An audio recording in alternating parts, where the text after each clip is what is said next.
참계도사 사생자부 서가모니 부처님이 만약에 지금도 산 사람으로 우리 앞에 계신다면은 틀림없이 여러분들은 입을 딱 벌리고 이렇게 바라보면서 나는 얼마나 훌륭한 사람이길래 저렇게 훌륭하신 부처님을 눈앞에 두고 있을까 하고 모두 감격을 하실 거예요. 오늘 저도 마찬가지고 여러분은 더 그 감격이 크시겠지. 이 영혼 세계에서 부처님을 만났을 때 제가 느낀 것은 내가 분명히 말을 하고 있는데 그분하고 말을 나누고 있어요. 근데 너무나 신기한 거는 그 순간순간에는 전혀 내가 말을 나누고 있다는 생각이 들지도 않아요. 마치 꿈처럼. 마치 꿈과 같았어요. 그래서 그 팔통전에서 통도사님 뵙고 만나 뵙고 얘기했다는 거 아마 그걸 통해서나 강좌 때도 제가 잠시 말씀을 올린 적이 있는데 대화 내용인즉슨 그다지 충격적인 얘기도 아니죠. 내가 무엇 때문에 아직도 불령으로 존재하는가 하는 그 까닭을 설명하신 내용을 제가 지난번에 말씀드렸죠. 부처님이 영혼으로서 존재하고 있다. 참으로 안타까운 것은 뭐냐 하면은 세상에 어느 절에 가도 우리 정말 그 오리지널 부다 부처님의 혼이 계신다 하는 그런 절은 한 군데도 없어요. 저는 그것이 너무 안타깝고 너무나도 슬픈 일이라고 생각하고 있어요. 왜 그러냐 하면은 부처님의 혼은 분명히 존재하고 계시거든요. 그 어디에나 다 있을 수도 있고 그 어디에나 다 없을 수도 있어요. 말하자면 이 지구상을 하나의 공개로 바라보고 계시는 거예요. 제끼가 아니라. 그런 부처님께서는 분명히 공개에 존재하시는 분이다. 그래서 제가 저기 칠판에다 써놨잖습니다. 부처님이라고 하는 신령적인 그분이 불령으로서 존재하고 계셨으니까 저하고 말씀을 나누셨잖아요. 그럼에도 불구하고 부처님의 영혼이라는 데 대해서는 전혀 관심도 없고 가르침이 참 훌륭하다고만 얘기를. 세상에 영혼이 없는데 무슨 가르침이 있겠소. 그리고 부처님 달 이후에 지금 2500여 년이 지났는데 그 이후에 얼마나 많은 경전들이 나왔소. 사실은 스파니다파에 속하는 그 경전 그거 빼놓고 나머지는 전부 그 이후에 그 제자분들이 혼을 만나서 쓰신 경전들이에요. 아닙니까? 부정하실 분은 손 들고 절대 그럴 리가 없다고 얘기하시오. 거짓말은 후에 제자분들이 8만 대장경에 불과 요만큼 부분은 부처님의 말씀이 그대로 남아 있어요. 아함경이라고 아함불에는 게 있어요. 아가마라고 그래요. 아가마. 그 아가마 부분만 빼놓고는 나머지는 그 이후에 훌륭하신 스님들께서 부처님의 혼을 만나서 예를 들면 용수보살이 그 중에 가장 훌륭한 작가예요. 그냥 상상해서 쓰신 게 아니고 혼과 대화하면서 부처님이 살아계신 그 혼을 그대로 시연을 하고 그게 벌써 500년 뒤 아닙니까? 돌아가신 지 500년 뒤에 그분이 용수 이러면서 그 양반이 쓴 책이 엄청나게 많아요. 왜 나가지고 나갔나 그 양반이 이러니? 그러면 우리나라에는 그와 같은 분이 안 계셨냐 하면 계셨다는 거예요. 누구냐 하면은 원효 스님이시. 원효 스님이 바로 그와 같은 일을 하셨어요. 이 금강산매경을 제가 보기에는 편찬을 하신 것 같아요. 그리고 그거 써가지고 참 내용이 많이 해석하기 안 하면은 일반 불자들한테 전달이 안 될 것 같으니까 좀 더 상세하게 주석을 달고 설명을 한다는 그런 견지에서 아마 금강산매경론이라는 책도 나중에 소를 타고 편찬을 하셨단 말씀이. 저 그렇게 보고 있어요. 물론 거기에 재료가 될 수 있는 그와 같은 경전의 자료가 될 수 있는 또 다른 경전이 많이 있었겠죠. 각기 전부 나눠져 있었던 거를 취합을 해서 소위 요즘 말하는 그 선악의 인사이클로피디아라고 할 수 있는 근본적인 아주 짤막하고 알아보기 쉬운 경전을 만드신 것이 뭐냐 하면 바로 금강산매경입니다. 그리고 그것을 해설한 책이 금강산매경론입니다.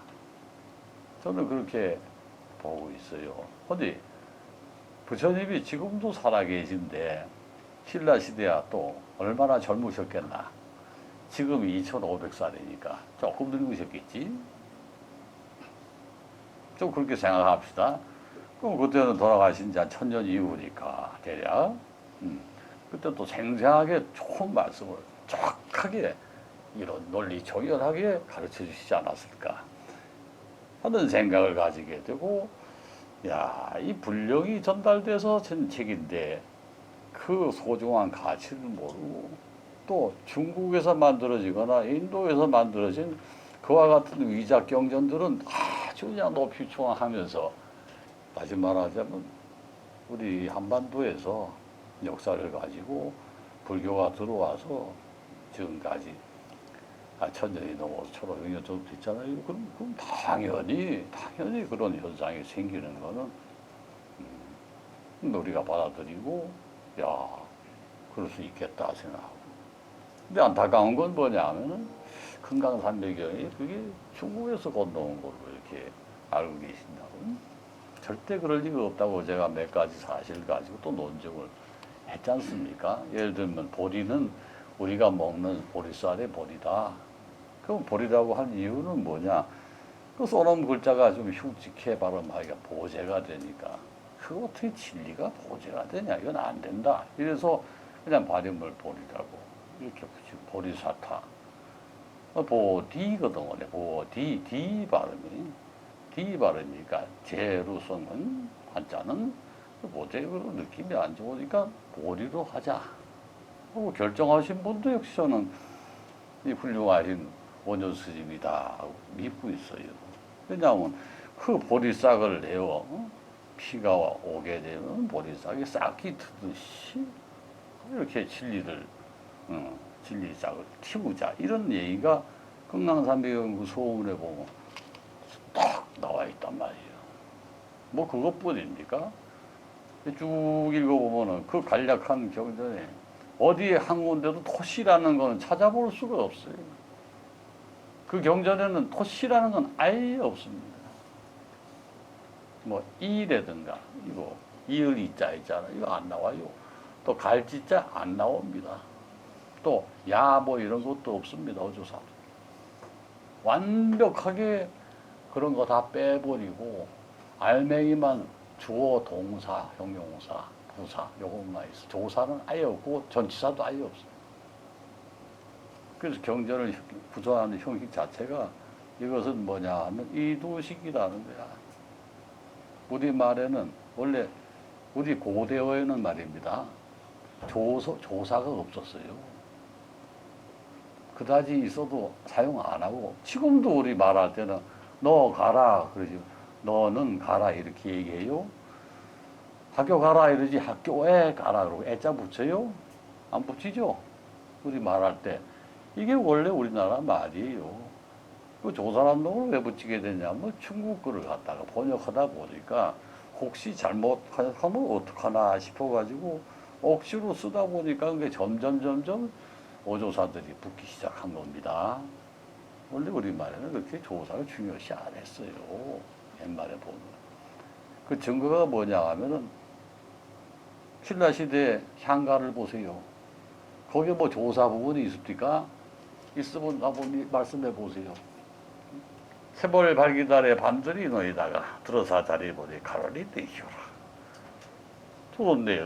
둘은 네 행고 번데 내다만 아산을 어찌 할고 이러거든. 그거 뭐냐 하면 거기 보면 조사가 거의 없어. 아산을 어찌 할까?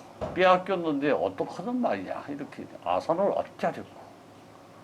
거기 무슨 조사 나왔어요? 조사, 토시가 없어. 그래서 좀 이 훌륭한 경전을 맺으신 분이라 참. 그분도 신라 사람이고. 제가 보면은 이 국문학적으로도 굉장히 의미가 있지 않겠나 하는 생각을 하게 돼요.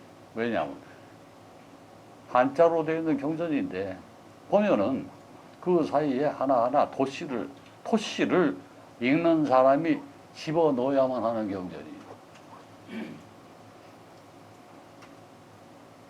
자꾸 읽다 보면 저절로 거기에 하야라든가 이하고 이제 뭐 이렇게 는 이렇게 붙일 수가 있어요. 저절로 그렇게 돼 있어요. 근데 중국에서 만들어진 경전은 그렇지가 않아요. 아예 거기에 다 붙어 있어요. 경전 자체에. 지장경 한번 보세요. 거기 토시가 다 있습니다. 무슨 말인지 알죠? 또 금강반야경 보세요. 거기도 다 토시가 있습니다. 근데 삼매경은 아예 없어요. 눈 닦고 찾아봐도 토시 한 장 없습니다. 간결하게 그냥 이두식으로 따다다다다 붙여놓고 나머지는 상상에 맡긴다. 그러니까 경전치고는 굉장히 과학적이고 국문학적인 가치가 있는 높은 경전이에요. 한국에서 만든 중국 경전인가? 한자로 썼으니까 아니죠. 우리나라 경전입니다. 삼매경은. 그래서 제가 지난 1년 동안 계속 이제 번역을 했고 이제 모자라 슬퍼야 될 겁니다. 이렇게 제가 리허설을 띄우고 부처님을 만나서 그 공계와 연계를 이제 구분해서 볼 수 없다는 것을 증명해 보겠습니다. 공계와 연계는 하나다. 영혼 세계와 공의 세계는 하나다. 그러면 선생님 그 현실 세계를 어떻게 공의 세계를 연계해 그러면 조금 이해가 안 되는데요. 이렇게 생각할 수도 있을 거예요. 그러면 제가 반문을 할게요. 야, 여기는 이 선생이 귀신하고 얘기하고, 부처님하고도 얘기하고, 보살님하고도 얘기하고, 또 어떤 사람이 이렇게 오면 그 사람의 영혼하고도 얘기하고, 그러는데,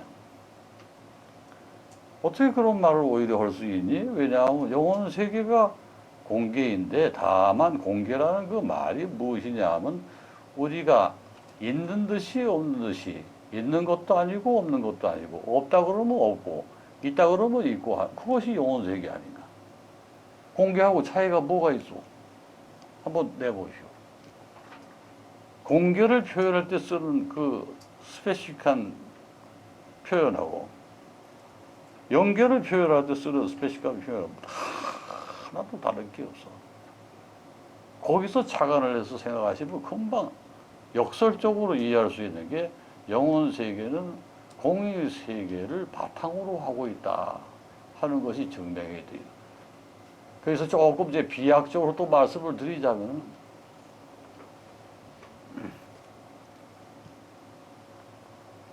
스님, 왜? 아유, 스님은 어떻게 이 높은 산에 계시?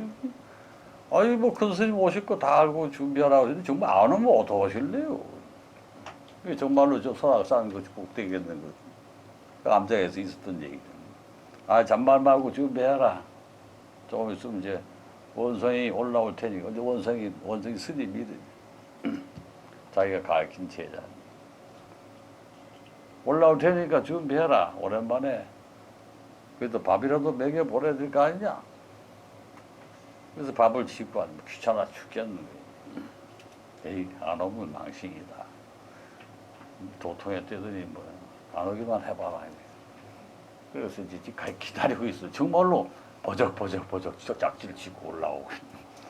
스님! 그러단 말이에요. 와라! 원성 오랜만이다. 빨리 올라와서, 빨리 씻고, 내 물에 가서, 우리 밥 먹자. 이랬어. 그러니까 놀래다 빠져는 거지, 제자가. 이 제자로부터 직접 들은 얘기야. 그때 자기가 깨우쳤다는 게, 깨달음이라고 하는 게 거저가 아니구나. 미리 안다는 거예요. 미리 안다는 거고, 미리 누가 올지 알고 밥을 지으라고 얘기를 하니, 뭐 꿈에서 봤다는 얘기도 없고, 전화를 받았다. 그 시절에도 전화도 없어. 휴대폰도 없던 시절입니다. 어떻게 알아? 어떻게 알았니? 한번 설명해봐요. 어떻게 알았어요? 어떻게? 그 제자가, 원성이란 제자가 이 큰 스님 올지 어떻게 알았을까? 누가 편지를 보내서 간다고 한 것도. 그러니까 그 제자가, 거기서 밥 주는 제자가 화가 나서, 이거 안 오면 어떡하나 하고. 그냥 안 오시면 둘 가시면, 식은 밥도 어디 끓여가지고 그냥 먹으면 되는데, 귀찮아 죽겠다. 새로 밥 짓는 게 그게 힘들거든요, 암자에서. 왜냐하면 솔까지 긁어다가 불 붙여야 되고. 여름이니까. 겨울 같으면 군불 떼서 이제 불 남아있지만. 여름에 불 안 되잖아. 근데 불 붙이기 귀찮다고. 옛날에는 성냥이냐 뭐가 있냐. 막 이래가지고 또 비벼가지고. 근데 이래서 깜짝 놀래고 깨우침을 얻었대, 자기도. 깨우침을 얻어야 되겠다는 깨우침을 얻었대. 내가 이렇게 큰 스님을 모시고 있는데, 그냥 뭐, 방구 끼고 그냥 큰 소리나 치고 뭐, 이런 스님인 줄 알았더니, 그런 영적인 능력을 가지고 계실 줄은 정말 꿈에도 생각을 못 했다는 거지. 이렇게 어리석어요. 보시게, 깨우치고 깨닫고, 영통해서 초인적인 경지까지 가지 않으면은 그런 자리에 앉아있으면 안 돼.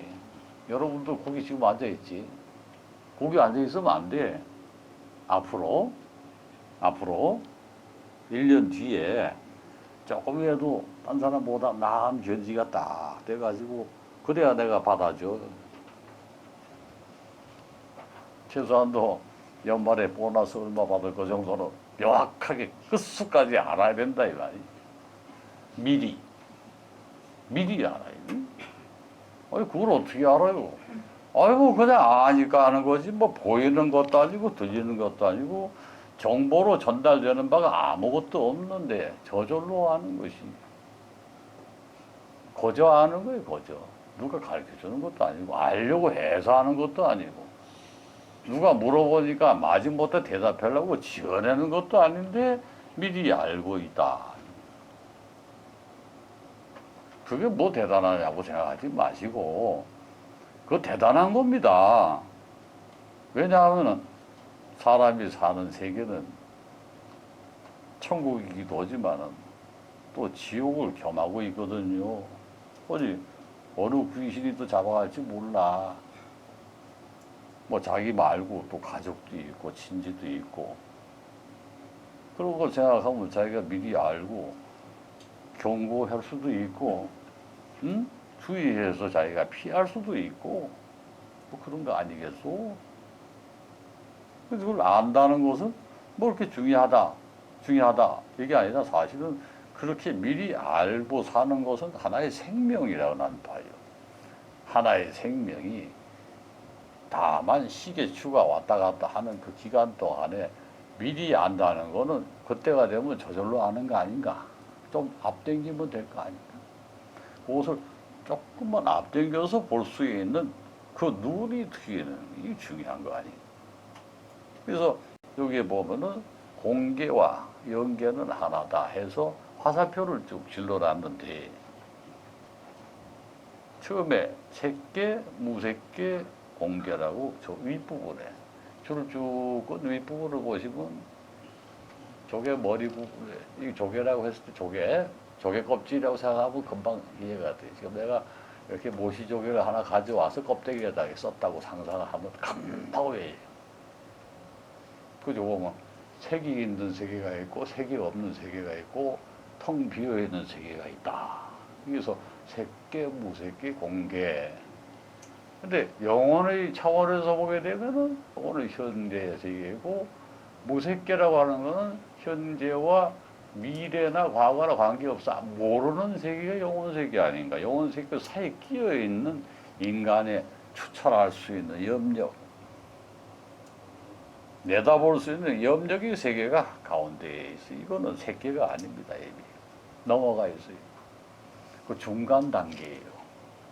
그 사진을 찍으면은 내가 원하는 물건을 머리에 떠올리면 사진을 찍으면은 그 사진에 내가 원하는 물건과 비슷한 형상이 찍힌다 하는 것이 염사라는 그 개념이 있어요. 아마 그 사진 그 메시지 사진에 보면은 가끔 이제 그런 게 찍힌단 말이에요. 어떤 사람이 항상 머리에 뭘 염두에 두고 있어. 아주 아름다워. 보고 싶은 여인이 있어. 그래서 그 사람을 사진을 탁 찍었는데 어떤 여자 형상이 뒤에 이렇게 찍혀. 처음에는 귀신인 줄 알았어요. 그냥 보여줬더니, 내가 옛날에 헤어진, 그리고 다시는 만날 수 없던 여인의 얼굴이야. 깜짝 놀라요. 이것이 뭐냐면 염사라는 사진이 실제로 있었습니다. 이런 일이. 아니 그게 가능하냐면 이 사람이 머리에 생각하고 있는 그 이미지가 우연히 사진을 찍었는데 유령처럼 뒤에 이렇게 찍히니까 뭐 유령 사진인가 보다 하고 유령 사진은 비교적 흔해요. 근데 그게 딱 이렇게 나온 거예요. 그러니까 인정을 또 안 할 수가 없잖아. 근데 그 염의 세계가 그와 같은 이미지의 세계예요. 상상의 세계. 실제로 있는지 없는지는 아무도 몰라. 아까 그 저 꼬마도 그랬잖아. 올지 안 올지도 모르는데 밥을 왜 하라 그러냐고. 그 세계지 뭐 상상하고. 글쎄 올까 안 올까? 정말로 오면 내가 존경을 하고 그 원성이가 안 오면 나 존경 안 할 거야. 이제 앞으로. 저 스님 가짜라고 생각할까? 이런 생각까지 됐는데, 정말 또 올라오지. 얼마나 놀랬을까? 또 양심에 걸리고, 참 잘못했다고 생각했겠지. 그것이 바로 이와 같은 영혼 세계. 저 조개 껍질을 벗어나면, 저 껍데기를 통과해서, 저기 이제 초령계라는 게 있지. 영혼 세계조차도 넘어서 버리는 세계. 저걸 어떤 분은 신계라고 그러는데 저는 신계라는 말은 어울리지 않는다고 봐요. 굳이 신계라고 뭐 붙이는 건 없고 영혼 세계를 일단 초월했다 이렇게 표현하는 게 좋을 것 같습니다. 그 이상의 세계는 저도 알 수가 없어요. 여기까지는 확실히 저는 알고 있으니까 아는 데까지만 얘기합시다. 영혼 세계.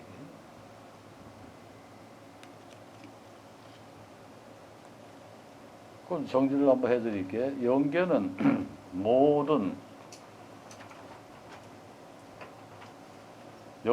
모든 3개라고 표현해도 3개까지 색계하고 무색계하고 공계인데 합해도 역시 공계지요.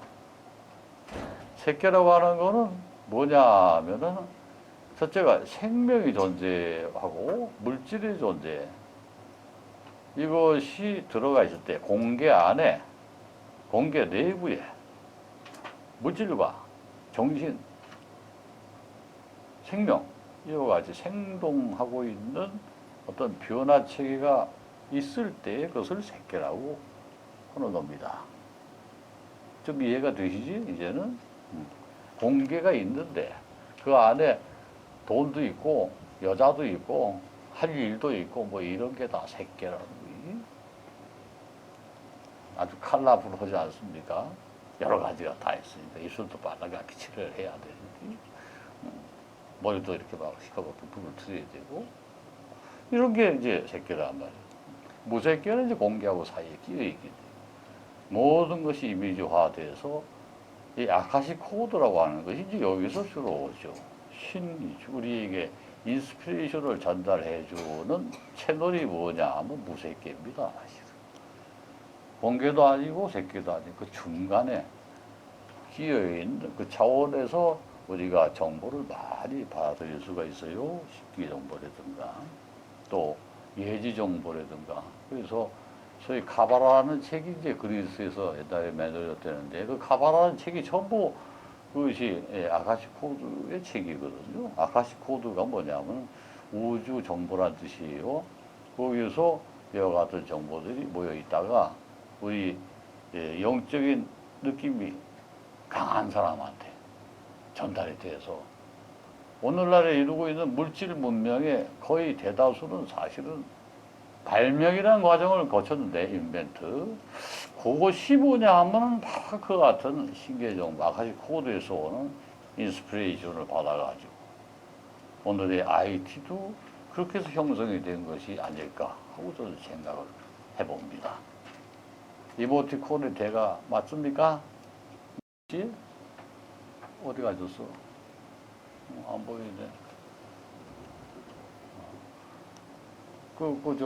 이모티콘 제작할 때 보면 그런 거 있죠. 내가 뭐 이렇게 형상을 만들면 좋겠다. 이런 거 말고, 아무렇게나 막 뭉개가지고서 막 해가지고 쭉딱쭉딱 했더니, 척 보니까, 이거 이쁘다. 이런 게 있어요.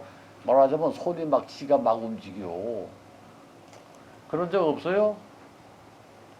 가셨나?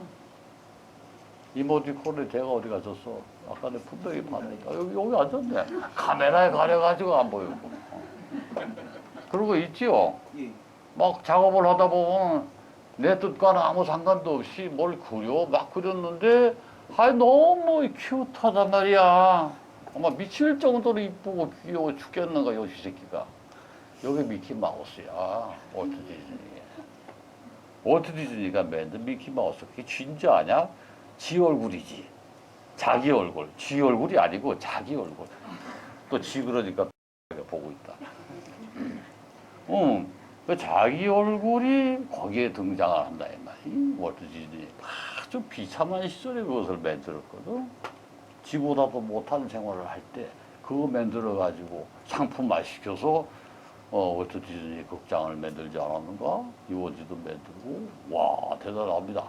그러면 그거 뭐냐? 우주 정보를 손끝에 매달아서 미래 사회에 펼쳤다. 응? 그 아성이 생길 때까지 30년 동안 고생했어요. 30년이라는 세월을 오로지 만화 영화, 만화. 이야 대단하지? 만화에만 미쳐서 그렇게 했으니까 오늘의 월트 디즈니가 된 거야. 그와 같이 집념이 강해야지 아카시 코드는 다가온다는. 그냥 대충 뭐 하다 보면 되겠지. 밖에서 뭘 자꾸 퍼와라. 그것이 무슨 뭐 생명수가 되나. 응? 밖에서 막 자꾸 퍼가지고 나른다고 생명수가 안 돼. 그냥 막 그 소리자리에 받아놓고 거기다가 매일같이 기도를 해봐. 그러면 생명수가 아닌 물도 저절로 생명수가 될 수밖에 없는 게 왜냐면 사람의 염력이 거기 맺히게 돼 있잖아. 응? 그래가지고 그거를 돈 주고 파는 순간에 그 생명력이 싹 사라지는. 응? 돈 주고 판단 말이야. 이거 생명수다고 파는 순간에 그 생명이 사라지고 신의 힘이 사라지는. 아주 기가 막힌 거예요. 그 신은 뭐는 존재길래 그렇게 돈에 안 팔리라고 그렇게 애를 쓰나? 응? 역설적으로 한번 얘기해보자. 돈에 팔리지 않으려고 애쓰는 게 아니라 깨우쳐 주는 거지, 인간에게. 나는 그런 거 별로 관심 없다. 너희들끼리 장사해라. 난 안 도와주겠다. 이것이. 실은. 그래서 그 얘기를 그 밑에다 썼어요. 잘 보시면. 신령계와 공계의 상관관계 보면은 이번에 신령계는 물질을 초월한 공계이다라고 써 있어요. 물질을 초월한 공계. 야, 그럼 이제 앞으로 이제 종교 사업하는 사람 다 굶어 죽게 생겼다 이렇게 생각하면 안 돼. 그런 잘못된 생각은 하지 마라. 그런 의미로 내가 얘기하는 거 아니에요. 이제 종교 사업하는 사람들은 신령들이 다 물질을 초월한 공계에 계시니, 응? 무슨 뭘 돈 받고서 뭐 일을 하고 다 이제 뭐 그거 도와주기도 하겠냐. 이런 단순 논리로 생각하시면 안 돼. 진짜로 능력이 있고 참된 또 참신을 모시고 그렇게 열심히 하는 사람은 돈을 받든 안 받든 상관은 없어. 무조건 도와주는 게 또 신이에요. 왜? 그 뜻을 펼치고 확실하게 해주기 때문에. 뜻을 펼치고 확실하게 해주는데 상업적인 의미가 없다 이거 벌써. 아예 그런 건 제쳐놓는. 그런데 이것이 어디까지가 어떻게 되면 무진장 애매하기 때문에 여러분들이 앞으로 만약에 보살이 돼가지고 무슨 일을 한다 할 때 주의해야 될 점.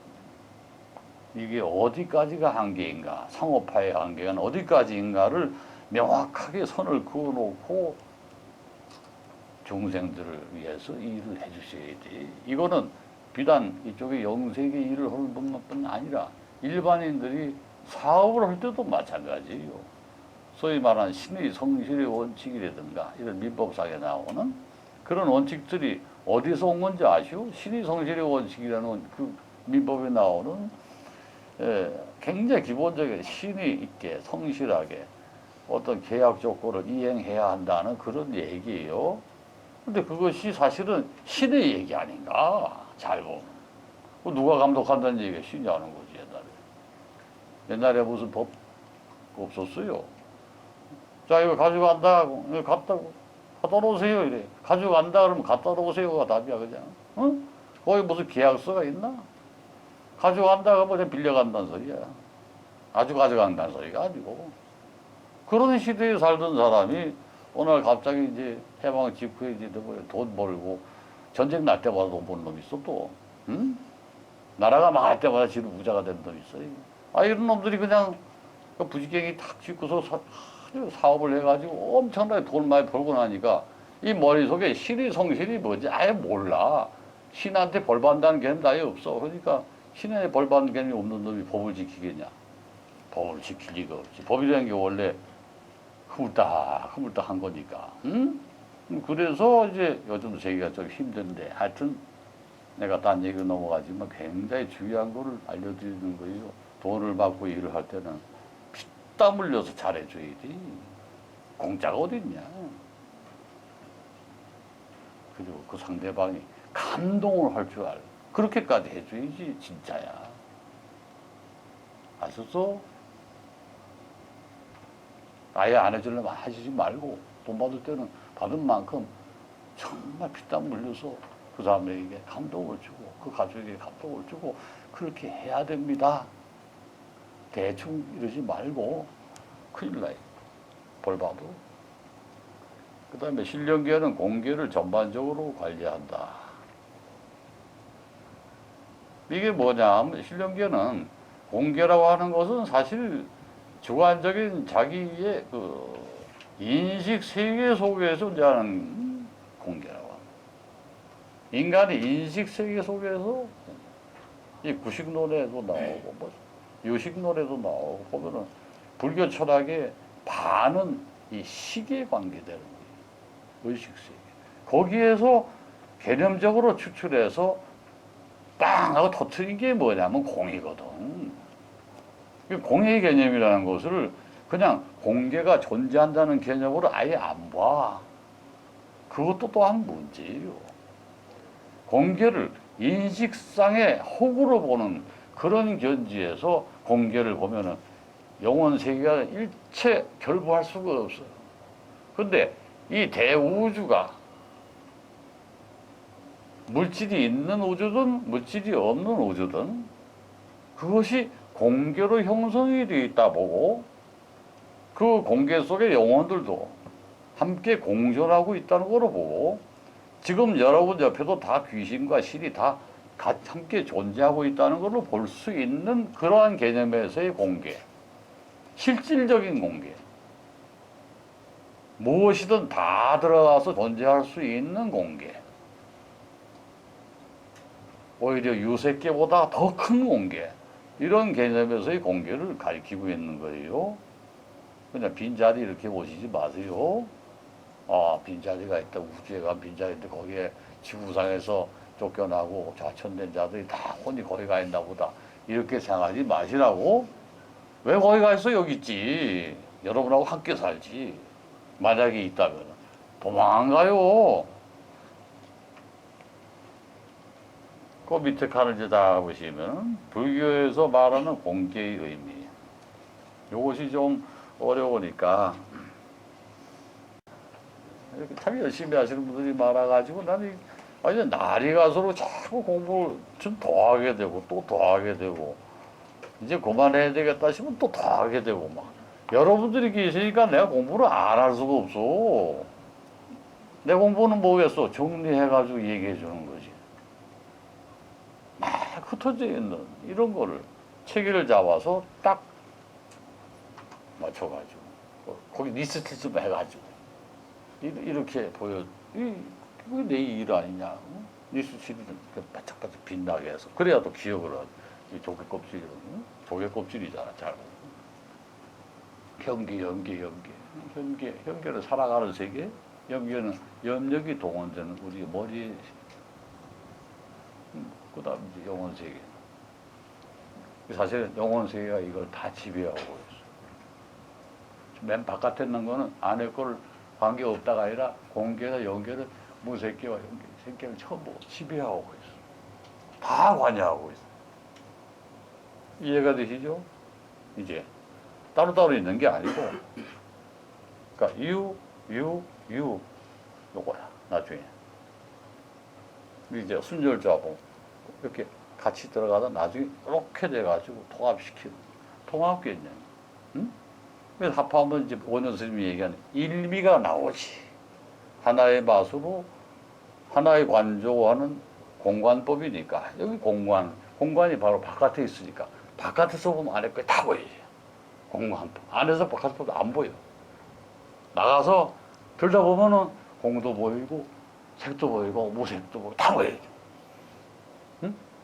이 원효 스님이 그런 관조를 해서 맺어놓은 책이 뭐냐면 그 책이 바로 금강산맥이. 응? 본강리품 끝났으면 안 돼. 응? 본강리품이 있으니까 그 다음에 뭐야? 실제로는 이렇게 한다 해서 입실제. 그 다음에 그거 끝나면 또 진성공이다. 이렇게 나가거든 순서가. 왜 그랬을까? 바로 요거하고 똑같아. 이 3단계로 그려놓은 그 양식을 그대로 해가지고 2개씩 잘라서 붙여놓은 거예요. 쫙 보면. 항목을 그렇게 구성하는 게 좋겠다고 미리 알고 계셨던 거고. 이게 천재지, 천재. 또 3씩 나누면 본각과 시각이고. 3씩 나누면. 2개씩 나누면 이것이 해당해야 돼. 이 양반이 진짜 천재다, 야. 이 300영을 분석하면 이렇게 딱 나와요, 벌써. 현계에게서 수행을 하고, 모든 우리가 잘못 보고 있는 시야를 교정해야 된다는 것, 그것이 무생행품 아니, 무생행품에 그게 딱 정리거든. 내가 무엇을 볼 때에 잘못 보는 것을 가지고 잘 보고 있다고 생각하는 그 못된 생각을 그만둬라가 바로 무생행품이거든. 그럼 어떡하냐 하면은 우리가 가지고 있는 기존의 의식 세계에서 추출을 해서 내 머릿속에 담고 있는 기존의 가치관 같은 것을 다시 한번 분석해보고 이것이 혹시 잘못된 것이 아닐까 하는 의심을 가져보고 더 나은 것이 있으면 그것을 선택할 수 있게끔 하라는 그와 같은 아주 구체적인 가르침이에요, 사실은.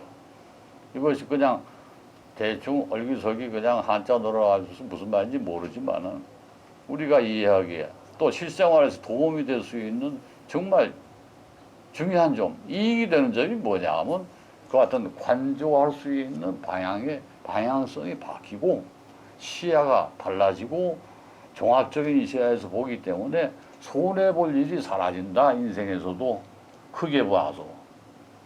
맞죠? 네.